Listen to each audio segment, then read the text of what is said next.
भगवान श्री कृष्ण उस वन में विहार करने लग रहे थे। वन में भगवान विहार करने लग रहे थे।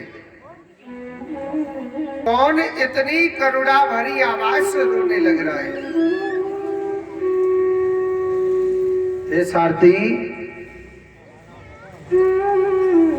इस बियाबान जंगल में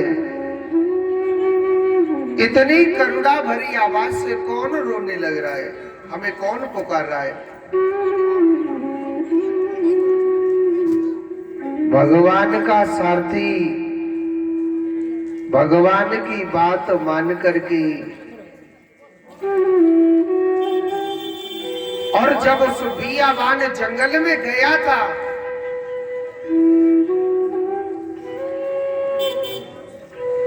देखा था उस बियाबान जंगल में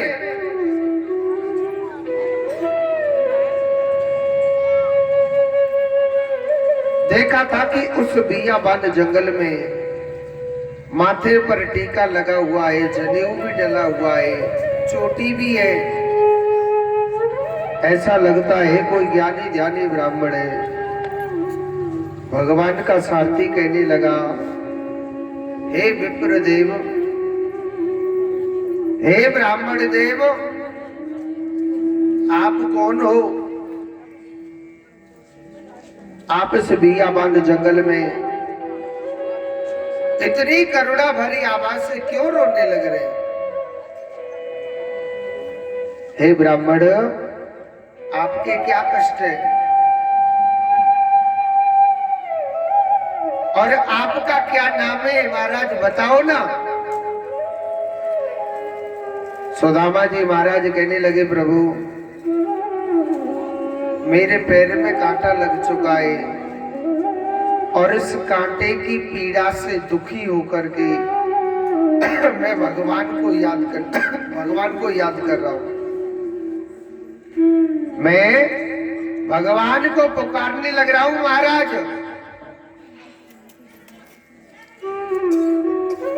उस ब्राह्मण को दुखी देखा भगवान के सारथी ने। भगवान का सारथी भगवान के पास गया और कहने लगा, महाराज, बच्चों को शांत करो इनको। कहने लगा, महाराज, कोई ब्राह्मण है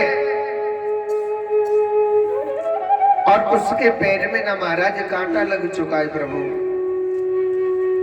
वो कांटे की पीड़ा से दुखी होकर के प्रभु, हे नारायण, वो आपको पुकारने लग रहा है। और सुनो, भगवान ने नाम ब्राह्मण सुना था। भगवान तुरंत रथ में से कूद पड़े थे, भगवान उतरे नहीं थे, क्योंकि उतरने में तो बहुत समय हो जाएगा। भगवान ब्राह्मणों की बड़ी सेवा करते थे। और मैं एक बात बताता हूं आपको, कभी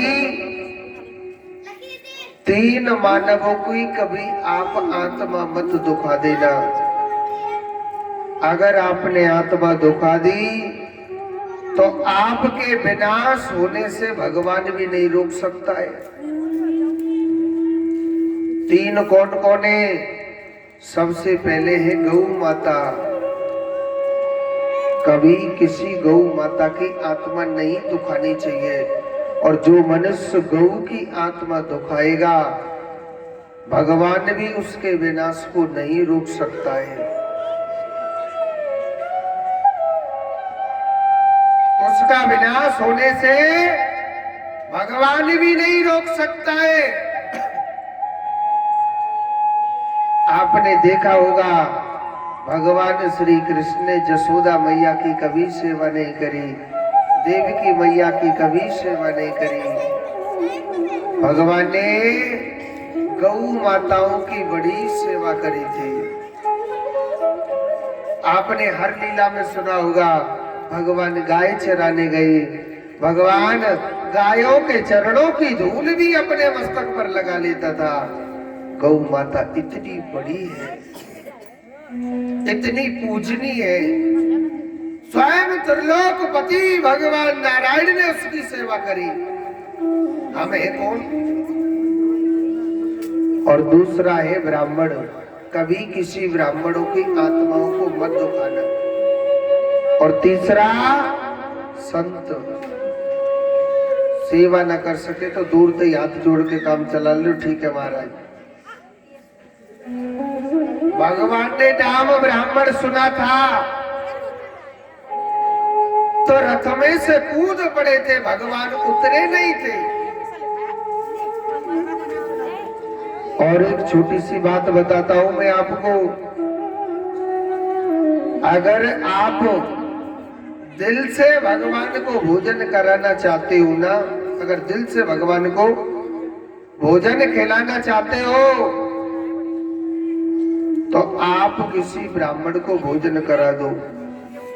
इन तीनों को ही भोजन करा दो, तीनों में से किसी को भी, चाहे गौ माता को भोजन कराओ, चाहे किसी भी संत को कराइए, चाहे किसी भी विप्र को कराइए, ब्राह्मण को।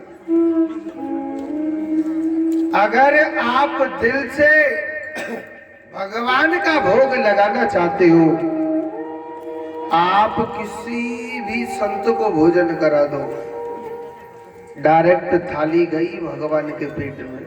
हाँ, वैसे आप कितनी 56 प्रकार की मिठाई नहीं लेके धर ले जाओ, वो कभी नहीं आ रहा खाने के लिए। मेरा गोपाल सिर्फ सिर्फ भाव का भूखा है। मैंने कही ना कि भाव का भूखा हूं मैं, भाव ही एक सार है, भाव से मुझको भजे तो बेड़ा उसका पार है। अभाव से मुझको मुनि पुकारे और मैं उसकी सुनता नहीं। अरे जिसके दिल में प्रेम न हो, भाव न हो, चाहे वो कितना भी बड़ा ऋषि क्यों ना हो, संत क्यों ना हो, और मैं उसकी सुनता नहीं। भाव से फूल चढ़ावे तो वो भी मुझे स्वीकार है। मेरा गोपाल सिर्फ सिर्फ तुम्हारे भाव का भूखा है, प्रेम का भूखा है। आप किसी भी विप्र को, ब्राह्मण को भोजन करा दो, डायरेक्ट थाली गई भगवान के पेट में। एक बात बोलूं, जो मत सोचियो पंडित जी अपने मारे के रे लड्डू पूड़ी खावे के मारे। हाँ, कौन सोच रहे हो पंडित जी ने बड़ी खीर पूड़ी याद आ रही है। मैं अपने मारे नहीं कह रहा हूं, मेरो तो आज को कामो है गो, मैं तो निकल जाऊंगा। कौन सी मैया है वो? बराई माता। मैं तो परे को चले जाऊंगा, मगर जो वेद कह रहा है मैं वो बताने लग रहा हूं आपको, जो वेद कहने लग रहा है। वेद कहता है, मैं वो बताने लग रहा हूं। भगवान ने नाम ब्राह्मण सुना था तो तुरंत रथ में से कूद पड़े थे और सीधे चल दिए।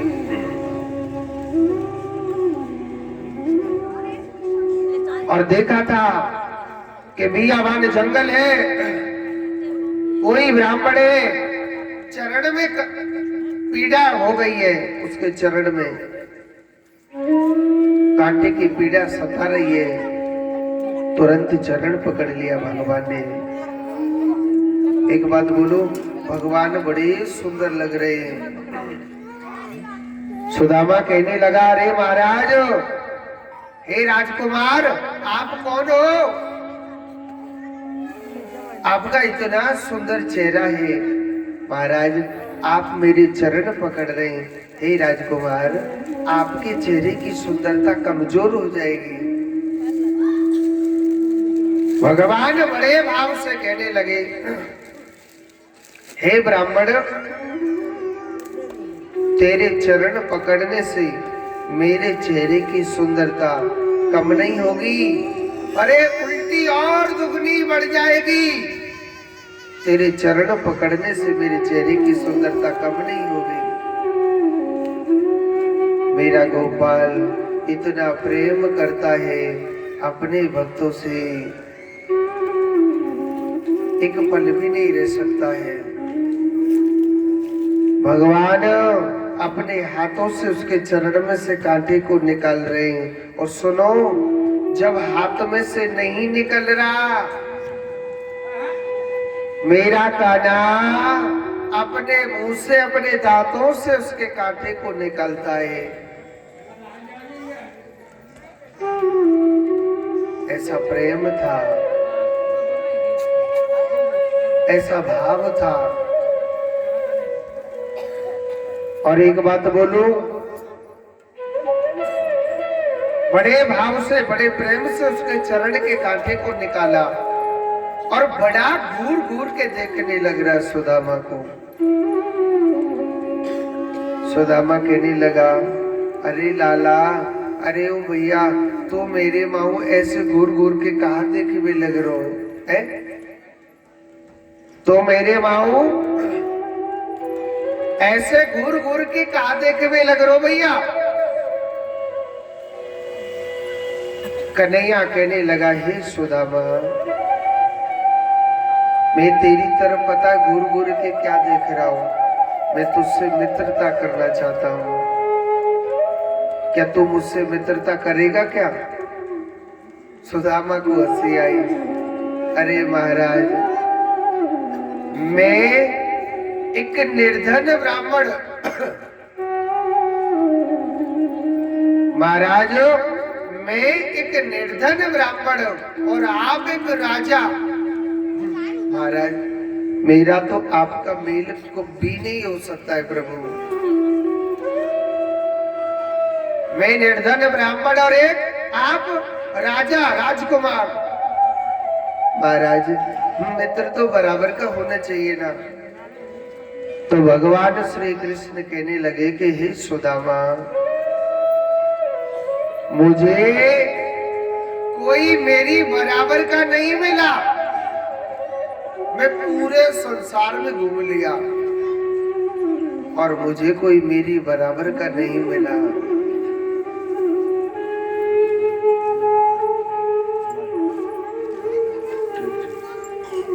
मुझे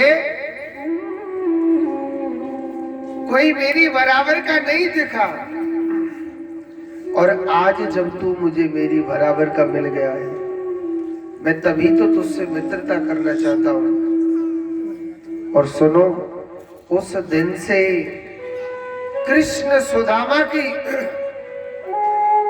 ऐसी मित्रता हो गई, ऐसी मित्रता हो गई कि एक पल भी कृष्ण सुदामा के बगैर नहीं रहता था और सुदामा कृष्ण के बगैर नहीं रहता। ऐसा प्रेम हो गया था। जो सुदामा चाहता था वो कृष्ण करता था, और जो कृष्ण चाहता था वो सुदामा करता था। सुदामा ने एक बार कहा था, हे मित्र, सब विद्या ग्रहण करने के लिए जाते हैं, आप भी मेरे साथ चले करो ना। और सुनो, तुरंत चल दिए विद्या ग्रहण करने के लिए। तुरंत विद्या ग्रहण करने के लिए चल दिए थे। एक बार बड़े भाव से, बड़े प्रेम से कहा था सुदामा ने। और सुनो, जसोदा मैया ने बहुत गई, अरे ओ लाला, अरे कन्हैया, दारी के कछु पढ़ ले, कोई तेरे ब्याह कर देगो ना, दारी के तेरे कोई मोड़े हुए नहीं देखेगो। और कन्हैया का कह रो संतरा मैया, कन्हैया कह रो अरियो जसोदा मैया, कोई मेरो ब्याह करियो चाहे मत करियो, मैं तो गई चरा लो। भाई कोई बेटी वारो आवेगो के मैं तुम्हारो छोरा का करे, हम का किन्ने गई चरावे, और गई चरावे वाले को ब्याह कर देगो, अनपढ़ आदमी को कोई कर देगो का।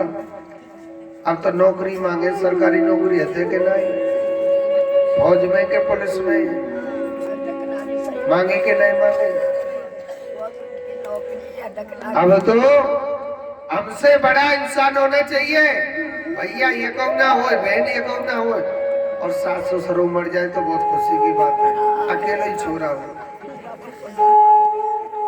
यही चीजें सोचे कि नहीं सोचे, दुनिया का विचार हो गया। और मगर ये नहीं पता, जिसका जितना बड़ा परिवार होता है उसका उतना ही बातें भी होती है, उसका नाम भी रहता है। एक तो कबूतर की तरह चुप धरो रे घोंसला से, ना लड़ भी आ सके, ना काउते बोल सके, ना समाज में बोल सकता है। सही है या गलत है? जोड़ते बोलो फिर राधे राधे। कुर्सी वाली मैया ज्यादा इतना रही आज बोल ले हो, राधे राधे। एक बार सुदामा ने कहा था कि हे मित्र, दुनिया विद्या ग्रहण करने के लिए जाती है, आप भी चलो ना मेरे साथ। तुरंत भगवान चल दिए। ऐसी कृष्ण सुदामा की मित्रता थी। आजकल मित्र सब स्वार्थ के रह गए, मित्र है तो सब स्वार्थ के, मगर मेरी कान्हा जैसा मित्र नहीं मिलेगा। एक बार मित्रता करके देखना, जीवन में तुम्हारा कभी साथ नहीं छोड़ने वाला। मेरा गोपाल ऐसा है, मेरा कन्हैया ऐसा है, वो तुम्हारा साथ न कभी नहीं छोड़ेगा। ऐसा मेरा कृष्ण है।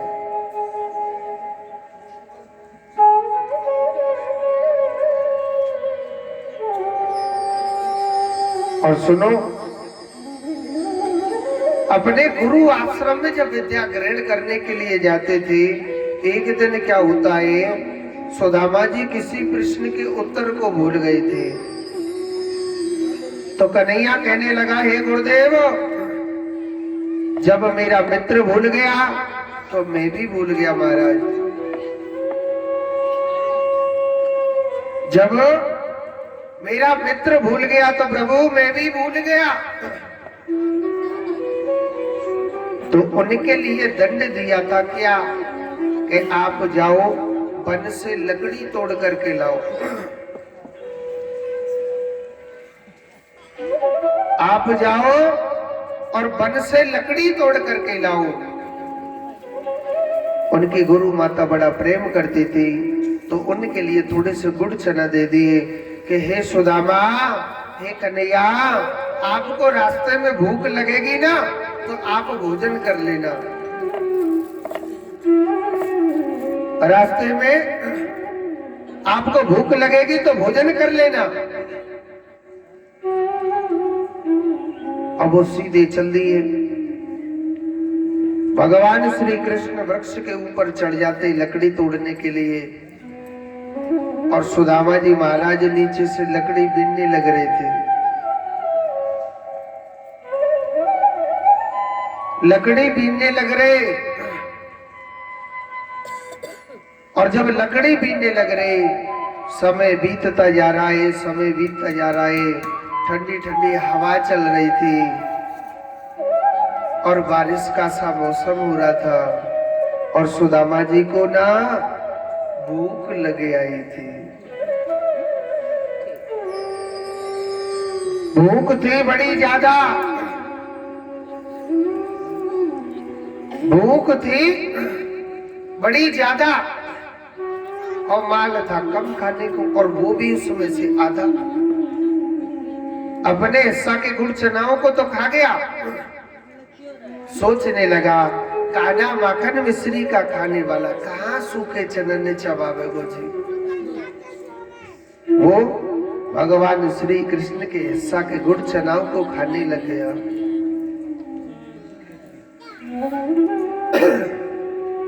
भगवान श्री कृष्ण के हिस्सा के गुड़ चनाओं को खाने लग गया। श्री सुखदेव जी कहते हैं, परीक्षित, भगवान श्री कृष्ण इशारा भी दे रहे हैं, अरे ओ सुदामा, लाला, अरे ओ भैया। दारी की कटर कटर की आवाज कहां से आ रही है? सुदामा कह रो, लाला जोड़ते ठंड पर रही है, जाड़ों पर रोए, ठंड के मारे मेरे दांत बज रहे हैं। आप भैया कन्हैया कह रो, लाला मुझे तो अंदाजे से लगे तो कछु ज्यादा ही जोड़ते जाड़ो लग रो दिखे। सुदामा कह रो, तू चुपचाप लकड़ी तोड़, मेरे माऊ मत ध्यान दे। कहने लगे, ठीक है भैया। बड़े भाव से भगवान श्री कृष्ण लकड़ी तोड़ लेते, ऊपर से नीचे उतरे आए। कहने लगे, लाला, अरे ओ भैया, मेरे मित्र, हमारी जो गुरु माता ने गुड़ चना दिए, भैया उनको निकाल लो ना, हम दोनों मित्र खा लेते। देखो सुदामा झूठ नहीं बोलता था। सुदामा कहने लगा, मेरे मित्र, गुरु माता ने जो गुड़ चना दिए उनको तो मैं खा गया, बन गया। अरे मेरे हिस्सा के तो दे दे। उन्होंने कहा कि मैं तेरे हिस्सा के भी गुड़ चनाओं को खा गया। तुरंत भगवान छोड़ के चले गए थे।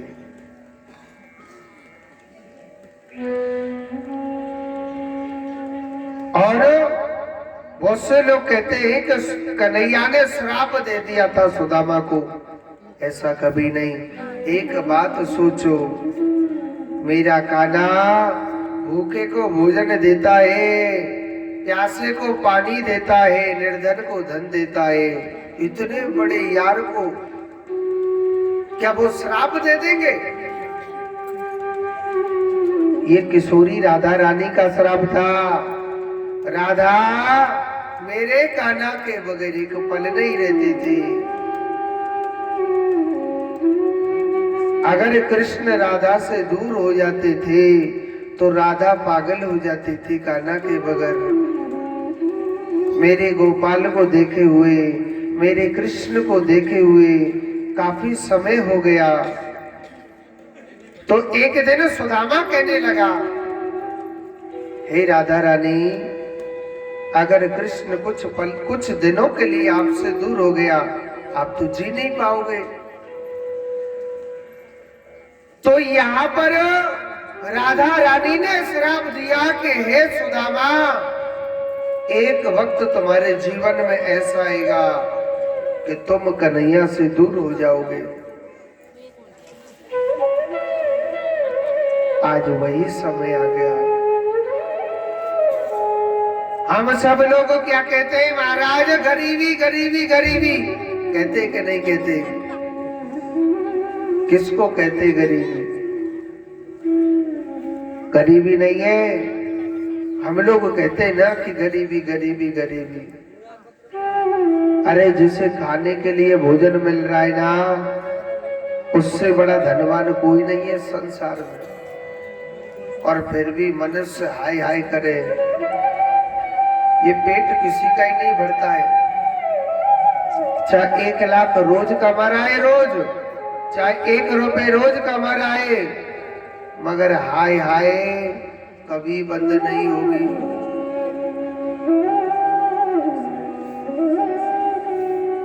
ग्यारस का व्रत कौन कौन रहते? एकादशी करने का हाथ ऊपर करके बता सकते हो?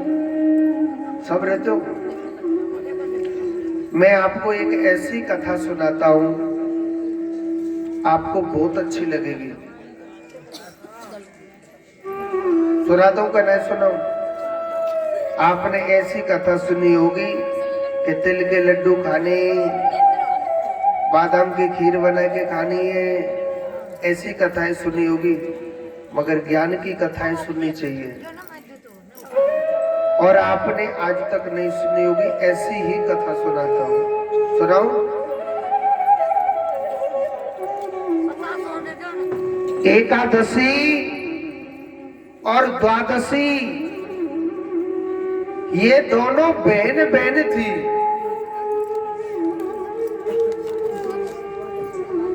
एकादशी और द्वादशी ये दोनों बहन बहन थी। ध्यान से सुनना कथा को। तो एकादशी पे ये जो धन है ना, पैसा, ये अच्छा था इसके पास। एकादशी के पास ये जो धन वैभव है, जो पैसा है, ये अच्छा था इसके पास। और द्वादशी बेचारी गरीब थी, उसके पास धन नहीं था। एकादशी के पास धन वैभव अच्छा था और द्वादशी के पास धन नहीं था। जब द्वादशी के पास जब धन नहीं था, मगर समय वो भी अपना पास करती थी। एकादशी की बेटियों की शादी थी। किसकी? एकादशी 11 की। तो एकादशी की बेटियों की शादी थी, तो वो सबके लिए निमंत्रण बांट रही कि बहन आप सबको आना है, मेरी बेटियों की शादी है। तो एकादशी द्वादशी के घर पर भी गई थी। द्वादशी से कहने लगी कि बहन मेरी बेटियों की शादी है, आपको जरूर आना है। द्वादशी बेचारी गरीब थी। द्वादशी कहने लगी ठीक है बहन, कोई बात नहीं। अरे आपकी बेटी वो मेरी बेटी, मैं जरूर आऊंगी बहन। तो एकादशी की बेटियों की शादी में द्वादशी गई थी। तो आप जानते हैं एक बहन की बेटियों की शादी होती है तो बहन भी काम कराती है, दूसरी कराती है कि नहीं कराती है, घर का जो कार्य होता है। तो द्वादशी एकादशी के घर पे काम करने लग रही है, जो भी काम बट में आता उसके। एकादशी बड़े अभिमान में आकर के कहने लगे कि हे द्वादशी, देख मेरे पास कितने बड़े बड़े लोग आ रहे हैं, कितने बड़े बड़े देवता लोग भी यहाँ पर आ रहे हैं, कितने बड़े धनवान लोग भी आ रहे हैं यहाँ पर, मगर तेरे पास कोई नहीं आता है। हंस हंस के कहने लगे देख तू तो बेकार है, तेरे पास तो कुछ है नहीं, मगर मैं कितनी बड़ी धनवान हूं, कितने बड़े बड़े धनी धनवान मेरी शादी में आने लग रहे हैं और तू बेकार है, तेरे पास कुछ नहीं है। द्वादशी कहने लगी बहन कोई बात नहीं, ये सब भगवान की इच्छा है? ये धन दौलत देना ये सब उस ऊपर वाले की देन होती है। कहने लगी बहन कोई बात नहीं, तुम धनवान हो तो तुम्हारे पास धनवान लोग आते हैं, मगर हमारे पास तो कछु हतना है। तो द्वादशी के बच्चे को भूख लगी थी। द्वादशी का बेटा कहने लगा मैया, अरे ओ मैया, मैया वो बड़ी जोर से भूख लग रही है, मैया मोको कछु खावे को दे देना। तो द्वादशी एकादशी से कहने लगी बहन मेरे बेटे को भूख लग रही है, आप कुछ खाने के लिए सामान दे दो ना। तो एकादशी ने टेढ़ा जवाब दिया, तेरा बेटा मर कहीं नहीं रहा, चुपचाप मेरे घर का काम कर, नहीं तो घर से बाहर जा सकती है। अब ऐसे किसी की शादी में से भी बीच में से नहीं आया जाता है, नहीं तो अपनी ही बदनामी होती है। अब आप जाने बच्चे बड़े हटीले होते हैं, जो चीज चाहिए तो अब ही चाहिए, चाहे मैया कहीं से भी लेकर के आ। द्वादशी किसी पड़ोसन के घर गई और पड़ोसन से कहने लगी, बहन मेरे बेटे को भूख लग रही है, आप 2 रोटी दे दो ना खाने के लिए। पड़ोसन ने थोड़ा टेढ़ा जवाब दिया, अरे बहन आपकी बहन के घर में इतना बड़ा फंक्शन होने लग रहा है, आपकी बहन के घर में इतना बड़ा फंक्शन होने लग रहा है शादी का, क्या तुम्हारी इज्जत नहीं करी क्या? तो द्वादशी ने यहाँ पर झूठ का सहारा लिया। द्वादशी कहने लगी, नहीं नहीं बहन ऐसी बात नहीं है, मेरा बच्चा ना पकवान नहीं खाता है, मैं इसलिए आपके घर में आ गई हूं। पड़ोसन ने 2 रोटी दे दी, बच्चे का पेट भर गया। एकादशी की बेटियों की शादी खूब अच्छी तरह धूमधाम से हो गई। आप जानते हो जो भी लड्डू पेड़ा बर्फी बनाते हैं, जो बचता है, जो भी लड्डू पेड़ा बर्फी बनाते हैं जो बचता है, तो वो सभी रिश्तेदारों को थोड़ा थोड़ा भोजन दे देते हैं। आपके यहाँ क्या कहते हैं, लावड़ा कहते हैं, हमारे वृंदावन में कहते हैं पत्तल देना। इससे किसी का पेट नहीं भरता है लड्डू पेड़ा देने से। इससे क्या होता है, सम्मान होता है कि हम फलाने की शादी में गए, उन्होंने हमारा सम्मान किया। और इस चीज को नहीं देते तो हजारों बातें खड़ी हो जाती कि नहीं हो जाती। अरे पैसा वाले होंगे अपने काजे, 4 लड्डू तक तो धरे ना, 1 पत्तल तक तो दही ना, ताने मारते कि नहीं मारते। तो द्वादशी कहने लगी एकादशी से कि बहन आपकी बेटियों की शादी हो गई, आपके सारे रिश्तेदार विदा हो गए, अगर आपकी इच्छा हो,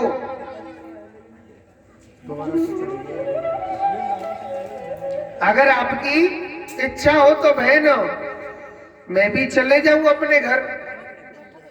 तो एकादशी कहने लगी कि तुझे रोक किसने रखा है, जा अपने घर वापस।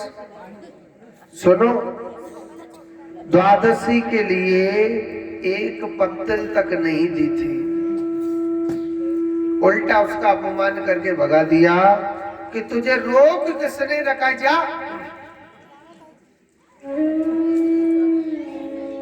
तो द्वादशी बेचारी निराश होकर के और अपने घर जाने लग रही है। द्वादशी निराश होके जा रही है, मगर कहते हैं भगवान अपनी नजरिया से सबको देखने लग रहा है, मेरा कृष्ण पूरे संसार को देख रहा है। भगवान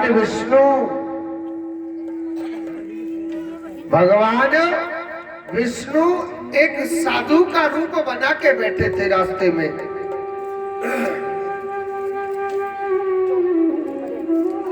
विष्णु भगवान तो घटघटवासी है, सब कुछ जानते हैं।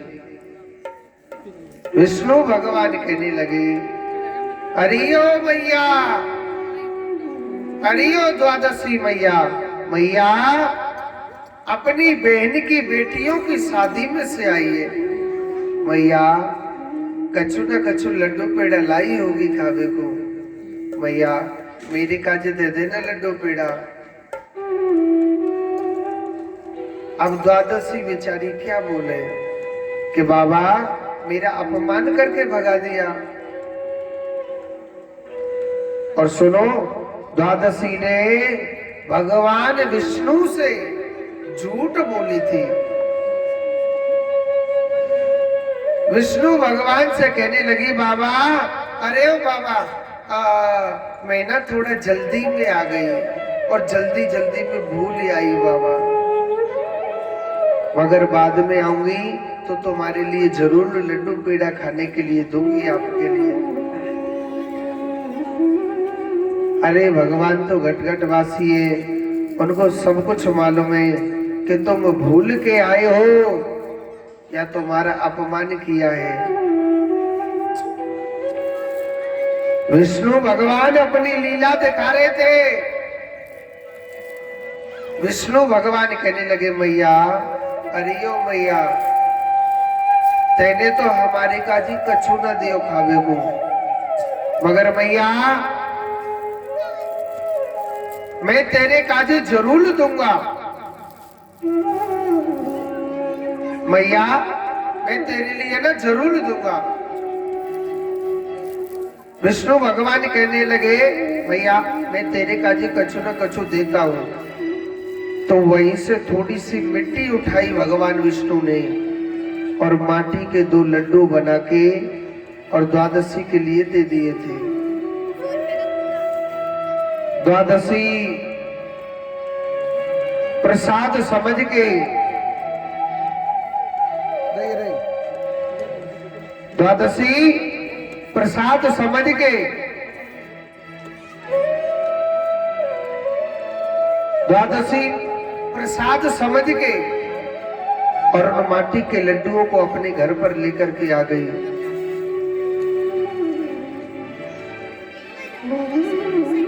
उन माटी के लड्डुओं को लेकर के द्वादशी आ गई। अब द्वादशी का पति आया।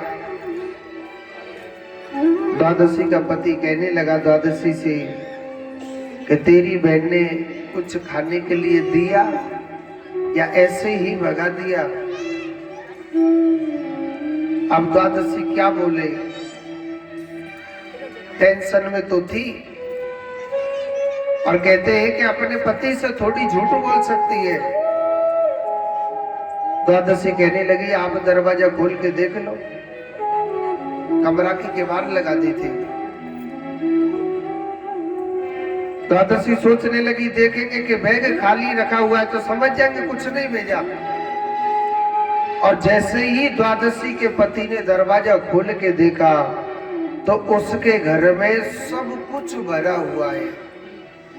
धन, सोना, चांदी, हीरा, मोती, जवाहरात, 56 प्रकार की मिठाई तक रखी हुई है। द्वादशी का पति कहने लगा, तेरी बहन ने इतना दिया है। द्वादशी सोच रही, मेरी बहन ने? घर में झांक करके देखा तो सब कुछ भरा हुआ। तुरंत द्वादशी समझ गई, आज जो कुछ दिया है, जो रास्ते में संत बैठे थे ना, वो संत नहीं थे, वो भगवान नारायण था। बड़ी खुश हो गई द्वादशी, बड़ी प्रसन्न हो गई। मगर द्वादशी सोचने लगी, कल का कोई पता नहीं है, कल का कोई पता नहीं है, कल तुम्हारे जीवन में कैसा आएगा। और मैं आपको एक बात बताता हूं, मेरी बात ये जरूर लिख लेना। आज तुम्हारे हाथ चाबी है, तिजोरी की नहीं, जुबान की। आप जो कह दे वो मेरे घर में हो रहा है। आज आपने कह दिया कि मैं भागवत कथा में 1100 रुपए दान करूंगी या 11,000 रुपए दान करूंगी या भगवान का ये नाम लूंगी, और आपका काम तुरंत करे तुम्हारे घर के या तुम्हारे बच्चे या तुम्हारे पति, ये बहुत बड़ी कृपा समझना। कल की मत सोचना कि कल मेरे सदैव चाबी मेरे साथ रहेगी जुबान की। कल का मत सोचना कि कल मैं ये कर दूंगी या कल भगवान का नाम लूंगी या कल कथा कराऊंगी। कल किसके जीवन में कैसा आएगा किसी को नहीं पता।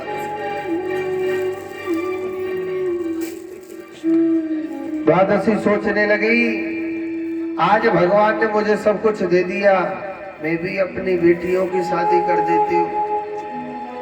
एकादशी अपनी बेटियों की शादी कर रही है, द्वादशी, और द्वादशी एकादशी के घर पर गई निमंत्रण देने के लिए कि बहन आप मेरे घर पे जरूर जरूर आना, मेरी बेटियों की शादी है। एकादशी को तो इसका अभिमान था ना, कहने लगे ठीक है निमंत्रण डालो और जाओ, टाइम हुआ तो आ जाएंगे, नहीं तो हमारे पास टाइम ही नहीं होता है। अच्छा बल्कि ठीक है। और सुनो, जब द्वादशी अपनी बेटियों की शादी कर रही है तो एकादशी नहीं गई थी। एकादशी ने अपने बच्चों को भेजा था, बेटा आप खूब खाना और खूब फैलाना ताकि उसके घर में खत्म हो जाए। और सुनो, द्वादशी ने पता क्या करो, सोने की थाली, सोने का कटोरा, सोने की कटोरी, सोने का लोटा, इसमें भोजन परोसा था। उन बच्चों ने खूब खाया और खूब फैलाया था, और मेरे नारायण भगवान ने उसके घर में 4 गुना बढ़ा दिया। उन बर्तनों को भर भर के लावड़े की दे दिया कि आप पत्तल लेकर के चले जाओ। और जब एकादशी के बच्चे ले जा रहे हैं ना बर्तनों को भर भर के 56 प्रकार के व्यंजनों से, एकादशी सोचने लगी मेरे बच्चे, और सोने का कटोरा है, सोने की थाली है, सोने का लोटा है, ये इतना धन वैभव कहां से आ गया उसके पास, वो तो भूखी मरती थी। सुनो, एकादशी पर रहा नहीं गया, दौड़ी दौड़ी द्वादशी के घर गई, और एकादशी कहने लगी अरे बहने ये सब क्या देख रही हूं मैं, तेरे पास कल के दिन कुछ भी नहीं था खाने के लिए, और आज इतना धन वैभव ये मैं क्या देख रही हूं।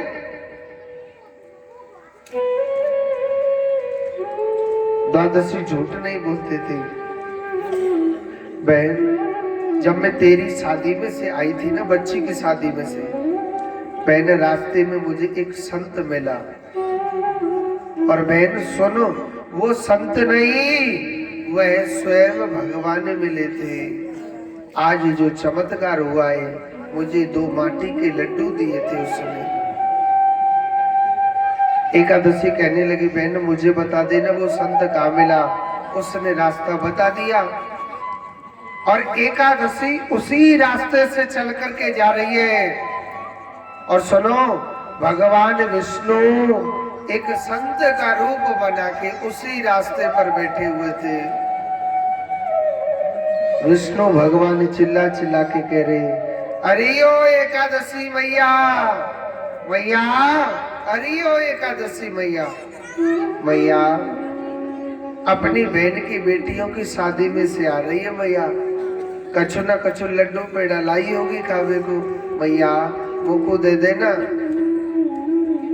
एकादशी क्या करी, अरे बाबा द्वादशी तो भूखी है, वो क्या दे सकती है मेरे लिए, अरे वो तो भिखारी ने, वो कुछ नहीं दे सकती है बाबा।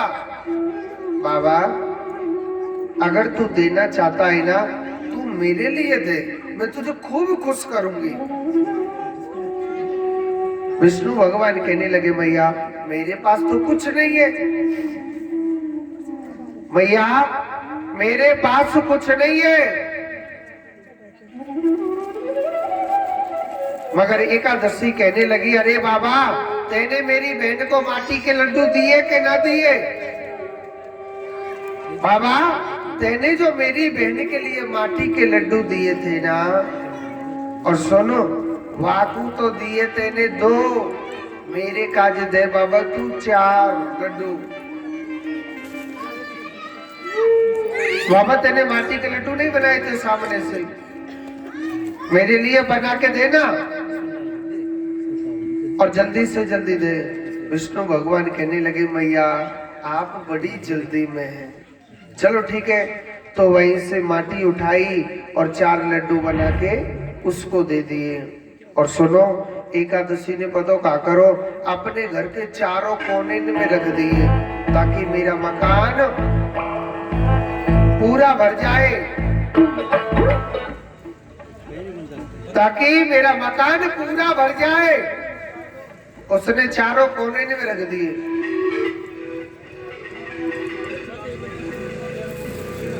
ताकि मेरा मकान पूरा भर जाए। तो सुखदेव जी कहते हैं परीक्षित, ताकि मेरा मकान पूरा भर जाए। सुखदेव जी महाराज कहते हैं परीक्षित, चारों कोने में वो माटी के लड्डू रख दिए थे। एकादशी का पति आया, एकादशी कहने लगी स्वामी आप मकान खोल के देखो, हमारा मकान पूरा भरा हुआ है। एकादशी का पति सोचने लगा कायते भरो है, पागल हो गई है क्या, मान के देखो तो सही। और जैसे ही उसने मकान खोल के देखा तो वास्तव में उसका मकान पूरा ही भरा हुआ था, कायते माटी से भरा हुआ था। हम तो एक परात मिट्टी निकाले बाहर को तो दो परात हो जाती है, दो परात मिट्टी निकाले तो चार परात भर जाती है। सुबह से शाम हो गई, मिट्टी निकालते निकालते उसके घर की माटी निकलने में नहीं आ रही। एकादशी का पति कहने लगा री देवी ये क्या माया ले आई जो हमारे घर में सब कुछ माटी ही माटी हो गया। एकादशी माता रोती हुई भगवान विष्णु के चरणों में गिर गई और विष्णु भगवान से कहने लगी कि हे भगवान ये आपने क्या किया, मेरे घर में सब कुछ माटी ही माटी हो गया। तो विष्णु भगवान को बड़ी हंसी आई।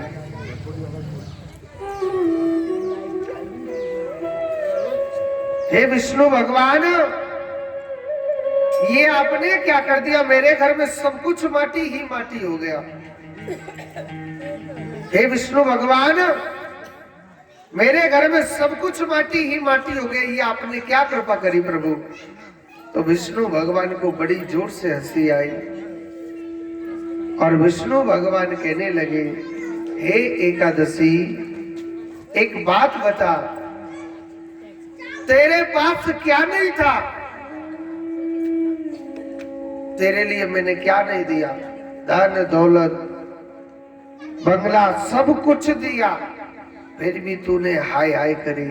अरे द्वादशी तो बेचारी गरीब थी, उसके पास कुछ नहीं था, मैंने खुशी से अपनी खुशी से मैंने उसे बढ़ाया है। जा मैं तुझे श्राप देता हूं, तू आज से भूखी मरेगी। जब एकादशी ने भगवान विष्णु से भगवान नारायण से प्रार्थना करी कि हे विष्णु भगवान आप मुझे क्षमा करें, हे विष्णु भगवान आप मुझे क्षमा करें प्रभु। हे प्रभु मैंने न जाने किस अभिमान में आप आके आपको क्या क्या बोल दिया प्रभु, हे नारायण मुझे क्षमा करें प्रभु।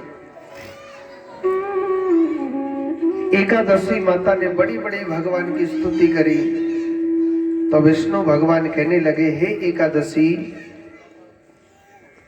मैंने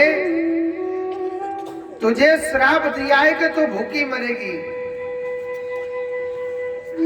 जो मेरे मुख से निकल गया वो तो निकल गया, मगर मैं तेरे लिए अर्ध भोजन देता हूं। अर्ध भोजन पता है किसे कहते हैं, सागार को फलार को अर्ध भोजन कहा जाता है। अन्न को पूरा भोजन कहते हैं और फलार को अर्ध भोजन कहा जाता है। मगर मैं तुम्हें वरदान देता हूं कि जो मनुष्य तुम्हारे नाम का व्रत रहेगा,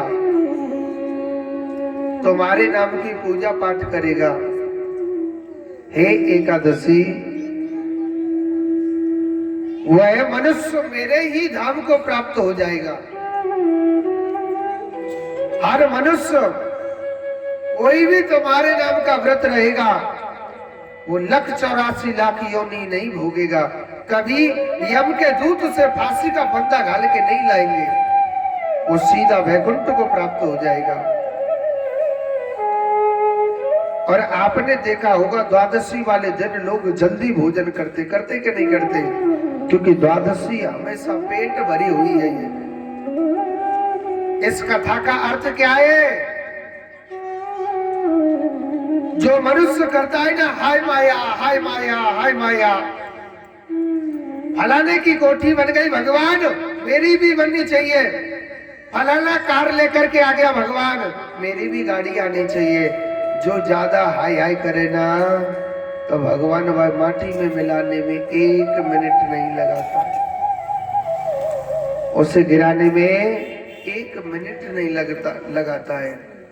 कहते हैं जिस मनुष्य को खाने के लिए भोजन मिलता है उससे बड़ा अमीर इस दुनिया में कोई भी नहीं है। श्री राधे।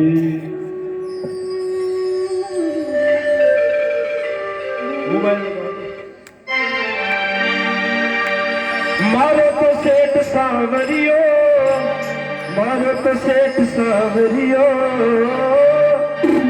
देखा गणाई में तो सेठ, मारो तो सेठ सावरियो, देखा गणाई में तो सेठ, मारो तो सेठ सावरियो, देखा गणाई में तो सेठ, मारो तो सेठ सावरियो,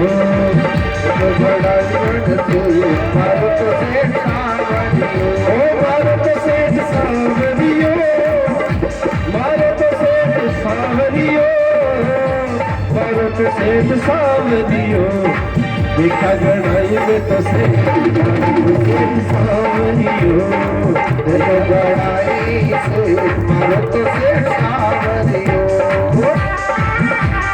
हरि कृष्ण वाली भैया तो वो सेठ एकदम ताली बजा दो। हरि बोल।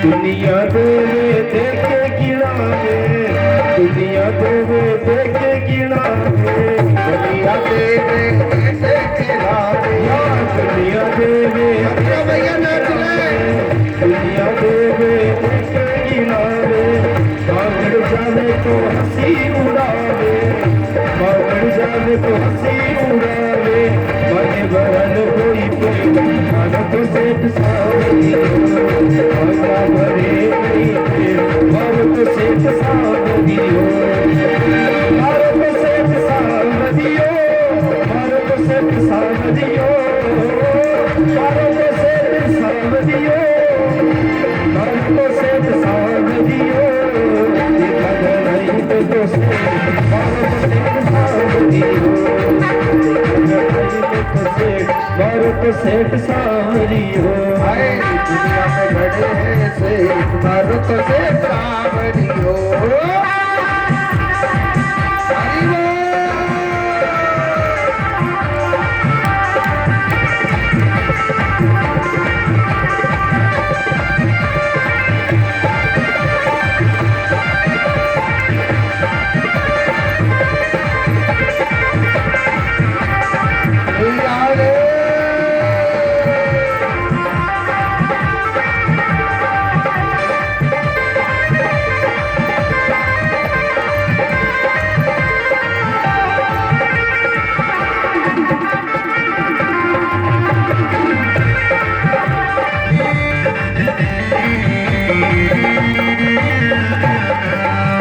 दुनिया से तारी उठ गई, दुनिया से तारी उठ गई, दुनिया से तारी उठ गई, दुनिया से तारी उठ गई, धर्म की गुठली खुल गई, धर्म की गुठली खुल गई दुनिया में दानी बसे भारत सेठ सावरी हो दुनिया में दानी बसे भारत सेठ सावरी हो भारत सेठ सावरी हो भारत सेठ सावरी हो भारत सेठ सावरी हो भारत सेठ सावरी हो देखा घड़ाई में तो सेठ भारत सेठ सावरी हो देखा घड़ाई से भारत सेठ सावरी हो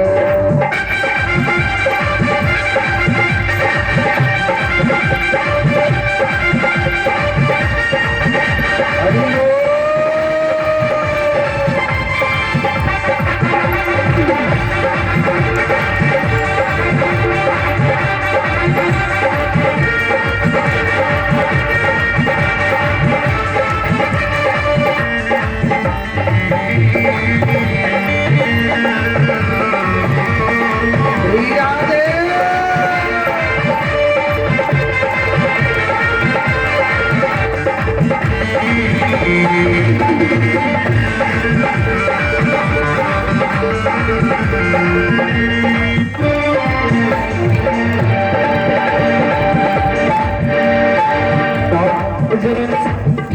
राधे को जैसा सेठ न कोई पल में जगा दे किस्मत सोई पल में जगा दे किस्मत सोई बदल गई तकदीर भारत सेठ सावरियो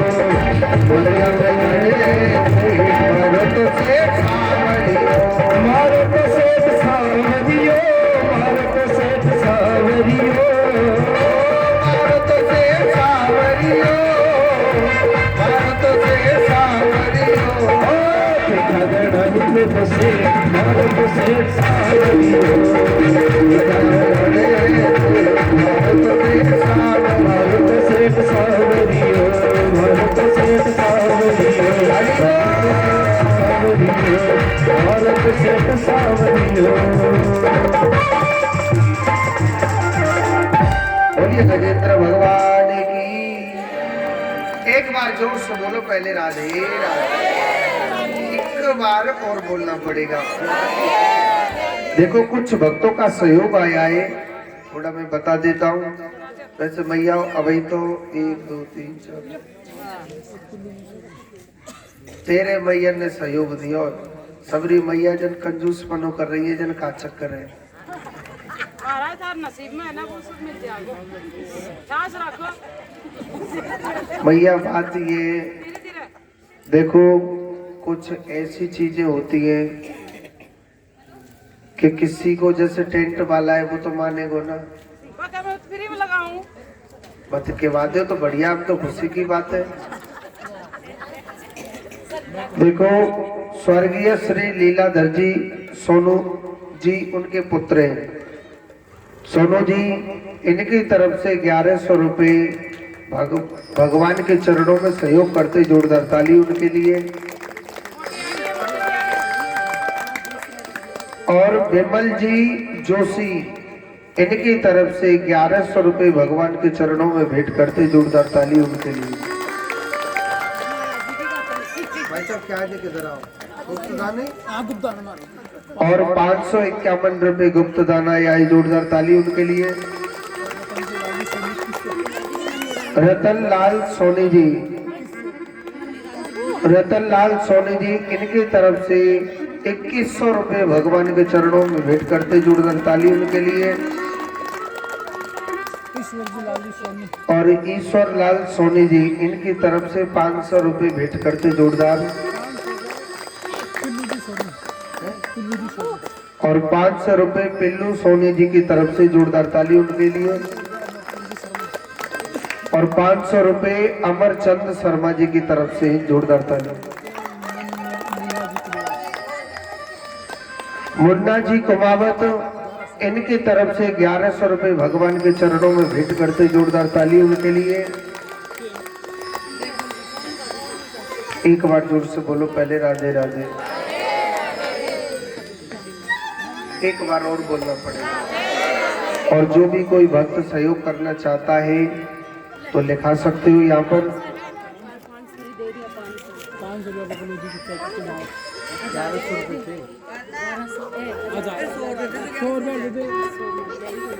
नाम है? और बबलू कुमावत जी, इनकी तरफ से 1100 रुपये भगवान के चरणों में भेंट करते, जोरदार इनके लिए ताली। तो आइए कथा में प्रवेश करते हैं। एक बार पहले जोर से बोलना पड़ेगा राधे राधे।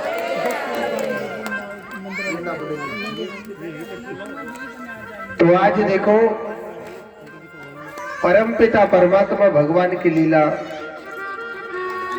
श्री सुखदेव जी कहते हैं, परीक्षित, जब से सुदामा को छोड़ के भगवान श्री कृष्ण गए, जब से सुदामा को छोड़ करके भगवान श्री कृष्ण गए, सुदामा एक बेसहारा हो गया था। सुदामा कृष्ण का दर्शन का भूखा था, कृष्ण के नाम का प्यासा था। सुदामा कान्हा के बगैर एक पल भी नहीं रह सकता था। 24 घंटे मेरा सुदामा। सुदामा जी कहते थे 24 घंटे मेरा कृष्ण, मेरा कृष्ण, मेरा। सुदामा के पास वास्तव में गरीबी थी। कैसी गरीबी? जिसको भूखे रहते रहते 10-10 दिन बीत जाते थे, पेट पीठ से लग गया। गरीबी ने ऐसी परीक्षा ली। भगवान श्री कृष्ण ने देखा कि आज मेरे मित्र को भूखे रहते रहते कई दिन बीत गए, तो स्वयं भगवान श्री कृष्ण और एक ब्राह्मण का वेश बना करके, और आज सुदामा जी महाराज के घर में भिक्षुक बन के जा रहे।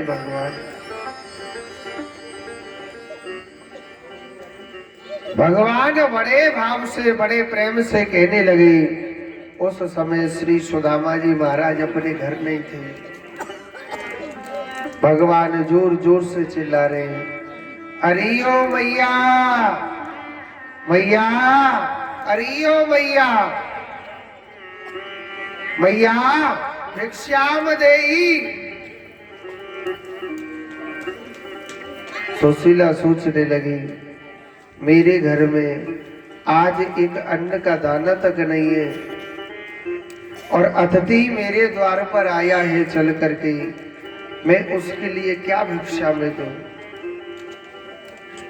सुशीला वहीं पर चुप होकर के बैठ गई थी, घर से बाहर नहीं निकल रही, क्योंकि घोर गरीबी में मेरा कन्हैया बड़ी बड़ी परीक्षा लेता है। भगवान घर के भीतर ही चले गए और भगवान कहने लगे, मैया, अरियो मैया, मैया मैं कितनी देर से चिल्लावे लग रहा हूं, मैया मैं कितनी देर से चिल्ला रहा हूं, मैया मुझको भिक्षा दो ना। तो सुशीला कहने लगी भगवान से कि हे प्रभु, मेरे घर में कुछ भी नहीं है, मेरे घर में एक अन्न का दाना तक नहीं है, मैं आपके लिए क्या दूं भिक्षा में? भगवान कहने लगे, मैया कछु तो तेरे घर में होगो, अरे कुछ भी तो तेरे घर में होगो, मगर मेरे लिए भिक्षा दो। सुशीला कहने लगी, प्रभु मेरे घर में कुछ भी नहीं है। भगवान कहने लगे, सोच लो, कुछ भी तो है तुम्हारे घर में। सुशीला कहने लगी, महाराज एक चीज है मेरे पास, मगर उससे कोई लेना पसंद ही नहीं करता है। क्या? मेरे घर में गरीबी है, क्या तुम लोगे? और एक बात बोलो, जिसे कोई नहीं लेता है उसे मेरा कान्हा लेता है। विश्वास करके देखना। भगवान ने गरीबी तो उसी समय ले ली। अगर भगवान या लीला दिखा रहे, भैया आप काहे बात की गरीब है, अरे आपके पति को जो यार है द्वारकाधीश भगवान, वो बहुत बड़ा पैसे वाला है, वहां क्यों नहीं भेज देते? आपकी सारी गरीबी को दूर कर देगा भगवान।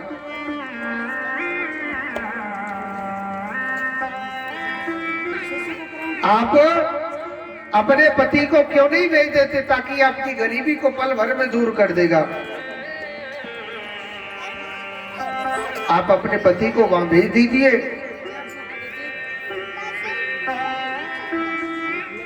भगवान श्री कृष्ण इशारा देकर के वहां से चले जाते हैं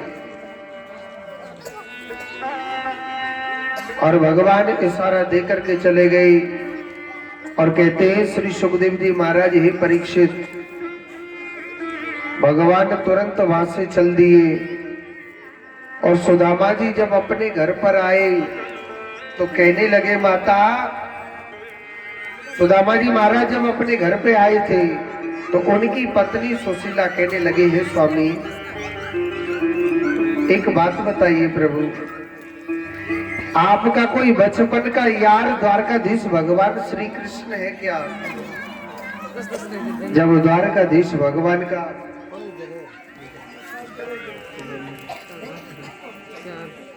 कहते हैं परम पिता परमात्मा भगवान नारायण, सुशीला ने जब नारायण भगवान का नाम लिया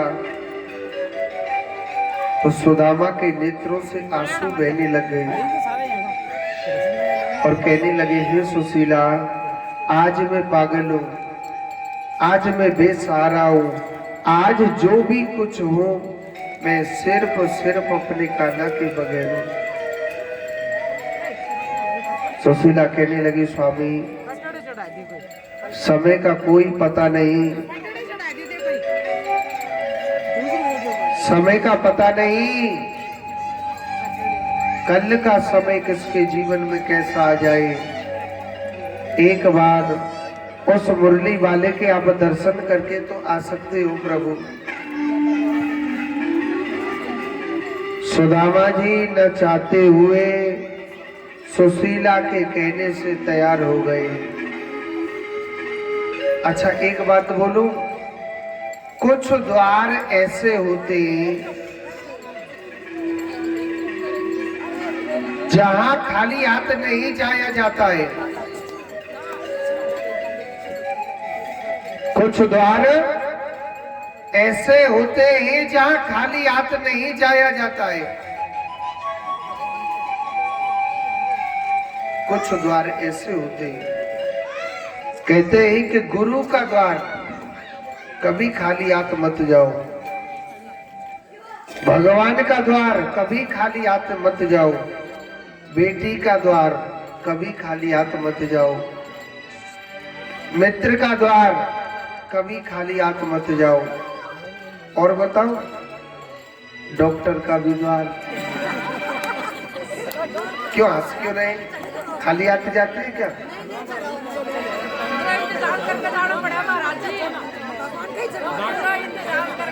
मैं थोड़ी भेज रहा हूँ, मैं तो बता रहा हूँ कछु द्वारे से उतने खाली हाथ नहीं जाया जाता है। अब सुदामा कहने लगा अपनी पत्नी सुशीला से कि हे सुशीला, आप जानते हो कान्हा मेरा भगवान भी है, कृष्ण मेरा गुरु भी है, कृष्ण मेरा मित्र भी है, और कृष्ण मेरा डॉक्टर भी है, और कृष्ण मेरा मित्र भी है, और कृष्ण मेरा जीवन है। मैं कैसे जाऊं उसके द्वार पर? मेरे पास तो कुछ है भी नहीं। तो सुशीला थोड़ी सी चावल लेकर के आई और उन चावलों से कहने लगी कि हे विधाता, तू तो बड़ा घटघट वासी है, तो सब कुछ जानने वाला है। हे गोपाल, इन चावलों को देख करके समझ जाना मेरे घर की कितनी घोर गरीबी है। मेरा पति तो बड़ा भोला है, वो कुछ नहीं मांगेगा। और सुदामा जी महाराज सीधे चल दिए।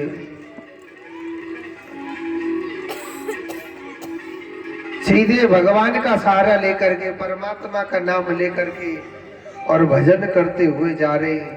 जिनको पैदल चलते चलते 1 दिन हो गया, 2 दिन हो गया, 4 दिन हो गए, 8 दिन हो गए, पैरों में खूब छाले पड़ गए, रक्त बहने लग रहा है।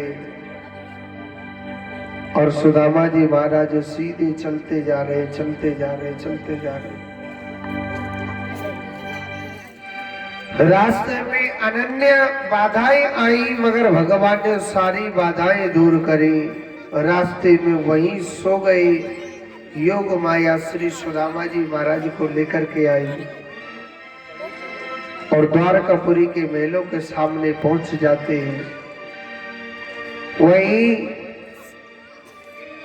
एक द्वारकावासी से कहने लगे, भैया क्या भगवान श्री कृष्ण का महल कहाँ है, आप मुझे बता सकते हो?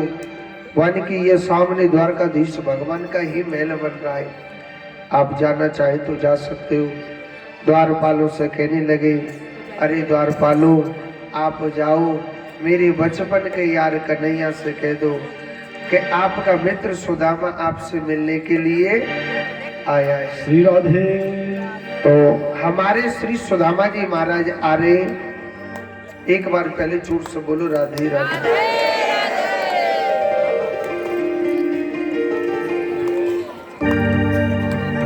देखो देखो ये गरीबी कहा, कृष्ण के दर पे विश्वास लेके आया हूँ। मेरे बचपन का यार है मेरा श्याम, यही सोच कर मैं आस लेके आया हूँ। हरे द्वारपालो कन्हैया से कह दो, हरे द्वारपालो